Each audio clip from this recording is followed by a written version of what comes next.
میری والدہ نے بیسیکلی مجھے کہا تھا کہ آپ اتقاف میں بیٹھیں. میں کافی زیادہ تنگ آ چکا ہوا تھا ان چیزوں سے. تو تنگ آنے کی وجہ سے مسجد میں سکون کے لیے گیا تھا. وہاں پر ایک نوجوان سے ملاقات ہوئی. ڈانس تو آج بھی آپ کو آتا ہوگا. وائف میری جو ہے مجھے اکثر مذاق میں کبھی کہتی ہے کہ کوئی اسٹیپ کر کے دکھاؤ. گھر میں آ کر بھی میں کمرہ بند کر کے تو کم سے کم ایک 1.5 گھنٹہ جب تک میں ڈانس نہیں کرتا تھا تب تک میں ریلیکس نہیں ہوتا تھا. کہ میں نماز پڑھ رہا تھا تو میں رو ہی جا رہا تھا, مستقل رو رہا تھا. اور وہ اس وجہ سے رو رہا تھا کہ مجھے شاید کوئی دکھ نہیں تھا, لیکن صرف اس وجہ سے رو رہا تھا کہ وہ ایک سکون اور ایک وہ چہن اور ایک وہ راحت جو مجھے اس زندگی میں نہیں ملی وہ مجھے ادھر مل رہی ہے, اور میرا ایک دل جو ہے مطمئن ہو رہا ہے. السلام علیکم ناظرین, QB4 TV کے ساتھ آپ کی خدمت پہ حاضر ہے آپ کا ہوسٹ بابر ناگی. کہتے ہیں اللہ پاک جسے چاہے سجدوں کی توفیق دے اور جس سے چاہے اس کا سب کچھ چھین لے. عثمان بھائی, ایک بہت ہی رنگین زندگی شوبز کی جس میں ڈانس پارٹیز اور بہت کچھ ہے, بہت ساری دولت ہے, شہرت ہے, اسے چھوڑ کے اسلام کی طرف آنے کی ایک بہت خوبصورت توفیق, یہ سب کیسے ہوا؟ جی میں اس پہ تو خیر فخر نہیں کرتا کہ پچھلا جو میرا پاس تھا اس کو میں سناؤں, لیکن چونکہ آپ کو پتہ ہے کہ اکثر جگہوں پر یہ چیز بتانا ضروری ہو جاتی ہے, کیونکہ آج کل ہماری جو ینگ جنریشن ہے وہ اس چیز کو بہت زیادہ فالو کر رہی ہے. لیکن آپ کو پتہ ہے کہ یہ سب کچھ مل جانے کے باوجود بھی جو ایک چیز خالی تھی وہ سکون تھا, جو کہ میری زندگی میں نہیں تھا. اور وہ اسی دین کی محنت کی وجہ سے اور دین کے اندر آنے کی وجہ سے, اس پہ عمل کرنے کی وجہ سے وہ واپس اللہ نے لٹایا. تو یہ میں سمجھتا ہوں کہ جو بہترین سفر تھا وہ میرا اب شروع ہوا ہے. وہ جو سفر تھا وہ ایک وقت گزر گیا. تو انسان پچھلی چیزوں پہ جس طرح کہ میں کرتا تھا اور آج نوجوان اس کو اچھا سمجھتا ہے, تو اس کے اندر سکون اس لیے نہیں ہے, وہ اس لیے نہیں کہ وہ گناہ کا کام ہے, اس لیے نہیں, اس لیے ہے کہ اس کو اللہ نے انسان کے مزاج کے ساتھ جوڑا ہی نہیں ہے. کیونکہ دین عین فطرت ہے, اور فطرت جو چیز پسند کرتی ہے وہی ہوگی, وہی سامنے آئے گی, تب وہ خوش ہوگی. ادروائز ٹرین پٹری سے ہٹ جائے گی تو مسافروں کا بھی نقصان ہوگا اور آس پاس کے شہر والوں کا بھی نقصان ہوگا. تو مقصد سے جب انسان ہٹتا ہے تب اس کی بے سکونی ہوتی ہے, نہ کہ صرف ناچ گانا کرنے سے, جھوٹ بولنے سے اور سنگنگ کرنے سے, ایکٹنگ کرنے سے. ان سب چیزوں سے خالی نہیں ہوتا. بہت ساری چیزیں ایسی ہیں جس سے انسان جو ہے وہ اللہ سے دور ہوتا ہے. وہ سب سے بڑی چیز اللہ کے حکموں کو توڑنا ہے اور ان کو نہ سمجھنا ہے. بے شک. لیکن ڈانس تو آج بھی آپ کو آتا ہوگا. بالکل جی, مجھے کیا نام ہے, ڈانس تو میں نے وائف میری جو ہے مجھے اکثر مذاق میں کبھی کہتی ہے کہ کوئی اسٹیپ کر کے دکھاؤ. تو میرے دوست کافی زیادہ میرا مذاق اڑاتے ہیں, ایون کہ کہیں روڈ پہ جا رہے ہوں تو وہ چل جائے گانا تو میرا ہاتھ پکڑ لیتے ہیں. کیونکہ میرا اتنا لیول پہ میں ڈانس کے اندر چلا گیا ہوا تھا کہ کالج کے اندر بھی جا کے ہم اپنی ریہرسل کرتے تھے اینول پارٹیز کی, اور اس کے بعد یہ تھا کہ گھر آ کر بھی سارا دن وہاں کالج میں کرتے تھے اور سارا سال وہ کرتے تھے PC میں, رائل پام, اور گھر میں آ کر بھی میں کمرہ بند کر کے تو کم سے کم 1.5 گھنٹہ جب تک میں ڈانس نہیں کرتا تھا تب تک میں ریلیکس نہیں ہوتا تھا. یعنی کہ تھا تھے جنہوں کے اندر ہے نا کہ وہ اپنے نچنا تھے وہ سی. وہ یہ ہے کہ جب تک نہیں کر لیتا تھا تب تک وہ نہیں, ایک سیٹسفیکیشن نہیں تھی. گھر والے بھی پریشان ہوتے تھے کہ ابھی تو کالج سے آیا اور اب پھر یہاں شروع ہو گیا. تو وہ دوست وغیرہ چھیڑتے ہیں, پوچھتے ہیں ابھی کو اسٹیپ کر کے دکھاؤ. تو چونکہ میں خود سکھاتا تھا, ماسٹر تھا, ڈانس ماسٹر بھی تھا, تو بھولتی تو خیر کوئی بھی چیز نہیں ہے, چونکہ آپ کی یہ اپنی ایکٹیویٹی میں شامل ہو گیا ہوتا ہے, بلڈ میں شامل ہو گیا ہوتا ہے, تو بھولتا نہیں ہے. بلکہ میری وائف ایک دفعہ مجھے کہہ رہی تھی کہ پہلے سے زیادہ اسٹیپ بہتر ہو گئے. اچھا, پرانی گرل فرینڈ تو یاد آتی ہوں گی.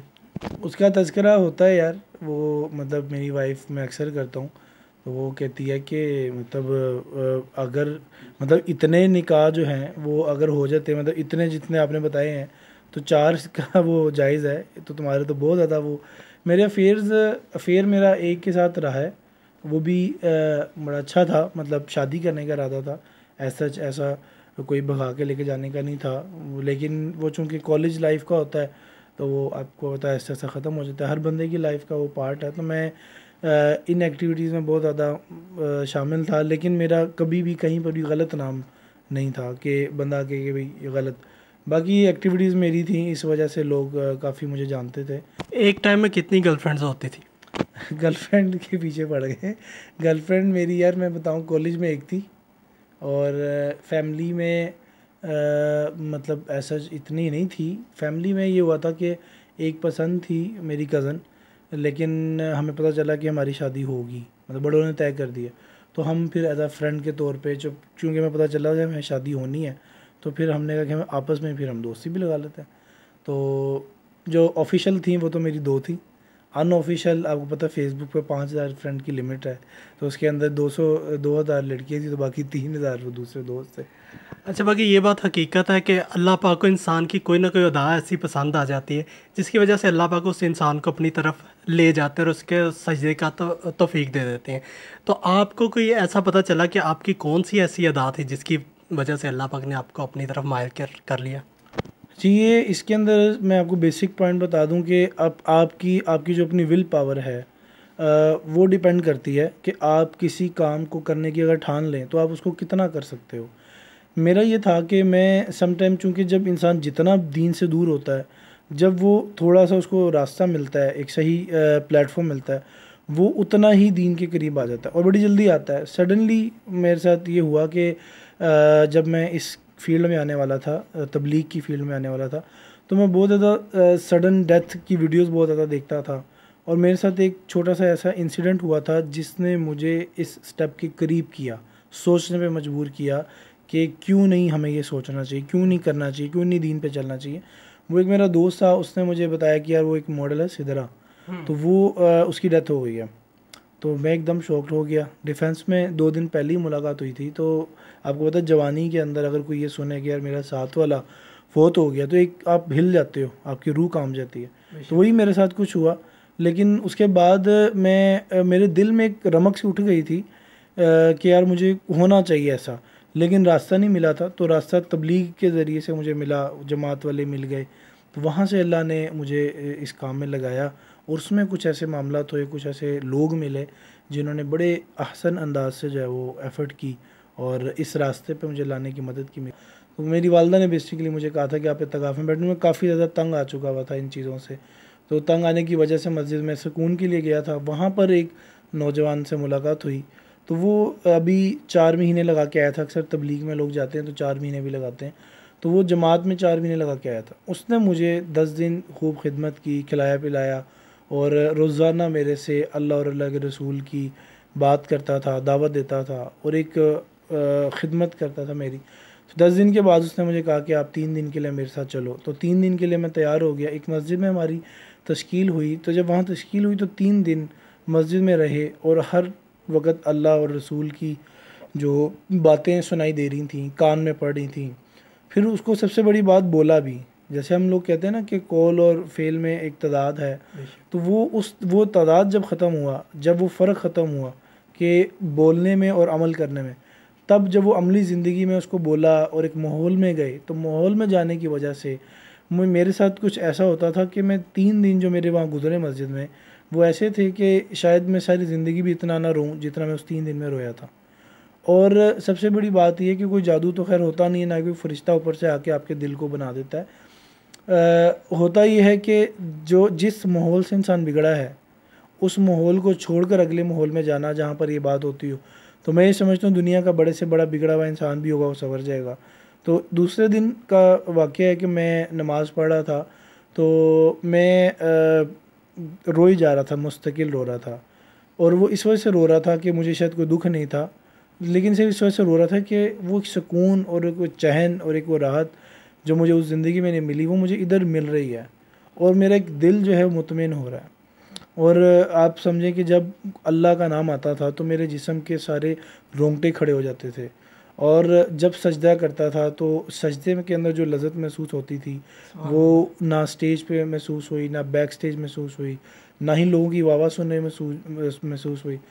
تو دوسرے دن کا واقعہ ہے, میں مسجد کے اوپر چلا گیا, وہاں پر ایک پورشن تھا, وہاں جا کر میں بہت رویا اور اللہ سے بہت مانگا کہ اللہ میرے ساتھ کچھ ایسا کر دے کہ میں یہاں سے اٹھنے سے پہلے مجھے ہدایت آ جائے. اب یہ میرا خیال ہے میں نے آدھا گھنٹہ کوئی اللہ سے بہت زیادہ مانگا, بہت ہی زیادہ, کہ اللہ اگر تو نے مجھے یہاں اٹھنے سے پہلے ہدایت نہ دی تو پھر آخرت میں تو مجھ سے مطالبہ نہیں کر سکتا, اور میں یہاں تک آیا ہوں. اب تیری ذمہ داری ہے کہ تو نے مجھے یہاں سے جو ہے وہ ہدایت دے کر بھیجنا ہے. مجھے نہیں پتہ کیسے آئے گی کیا ہوگا, لیکن اگر میں ادھر اٹھنے سے پہلے نہ آ سکا تو میری ذمہ داری نہیں. یہ میرے الفاظ تھے. پھر میں جب اللہ سے مانگنا شروع ہوا تو اس وقت جو شیطان کا میرے پر اٹیک تھا وہ یہ تھا کہ اس نے میری جوانی کو میرے سامنے کر دیا, اس نے میرے مال کو میرے سامنے کر دیا. ان دنوں مجھے کام ملنا شروع ہوا تھا پروفیشنلی, باقاعدہ کال آتی تھیں کہ یہاں پر کوپریٹ سیکٹر کا پروگرام کرنا ہے اور جو ہے وہ کنسرٹ کے اندر آپ نے پارٹیسپیٹ کرنا ہے. تو یہ سب آنا شروع ہو گئی. ایون کہ میں جماعت میں تھا تو مجھے ایک شوٹ کی آفر آئی تھی کہ آپ نے اس کا کرنا ہے, تو اس کی تصویریں بھی اکثر وہ میرے پاس پڑی ہوئی ہیں ابھی بھی. تو وہ مجھے شوٹ جب آفر آئی تو تھوڑی دیر کے لیے میں نے سوچا کہ میں چلو اللہ غفور رحیم ہے لیکن میں بعد میں کر لوں گا, دوبارہ اگین اس میں آ جاؤں گا دین کی طرف. اللہ کی طرف سے ذہن میں چیز آئی کہ میں داڑھی کی نیت کر لوں. تو جب میں نے داڑھی کی نیت کی تو آپ بلیو کریں کہ میرے پورے جسم سے ایسے لگا کہ کسی نے پورا گند ایک طرف کر دیا اور سکون میرے دل میں ڈال دیا. یہ چیز مجھے اس دن محسوس ہوئی کہ کیسے اللہ حیات طیبہ عطا کرتے ہیں کہ جب انسان اللہ کے راستے میں نکلنے کی نیت کرتا ہے, مانگتا ہے. ایک انسان ہے مسجد میں کھڑا ہوا, اور ایک انسان ہے جو دکان پہ بیٹھا ہوا ہے, اور ایک انسان ہے جو غلاف کعبہ کا غلاف پکڑ کر دھیان اس کا دکان پر ہے اور وہ وہاں مانگ رہا ہے, اور ایک انسان دکان کے اندر بیٹھ کر اللہ سے تعلق میں ہے اور وہ مانگ رہا ہے. تو اس کا ضروری نہیں ہے کہ وہ غلاف کعبہ کا غلاف پکڑے گا تو ہی اس کو ہدایت آئے گی. اصل اس کے لیے کہ آپ کی کنسنٹریشن کتنی ہے, آپ کتنا دل سے مانگ رہے ہو.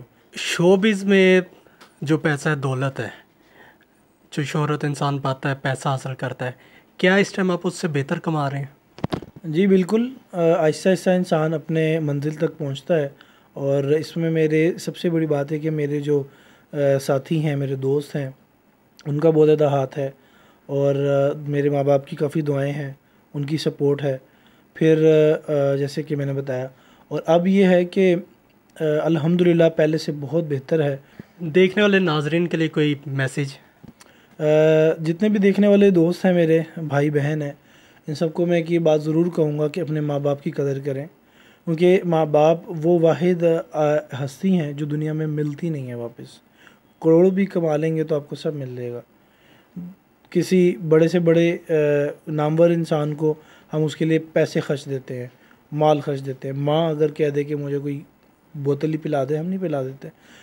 تو ماں باپ کی قدر, علماء کی قدر, اور چھوٹوں پہ شفقت, چھوٹوں کو عزت, یہ کرنے سے معاشرہ آپ کو ہاتھوں ہاتھ لے گا, آپ کے مسائل حل ہوں گے, اور ایک خوشگوار ماحول آپ اپنے ارد گرد بنا سکتے ہیں. تو 1 سے 10 بنتے ہیں.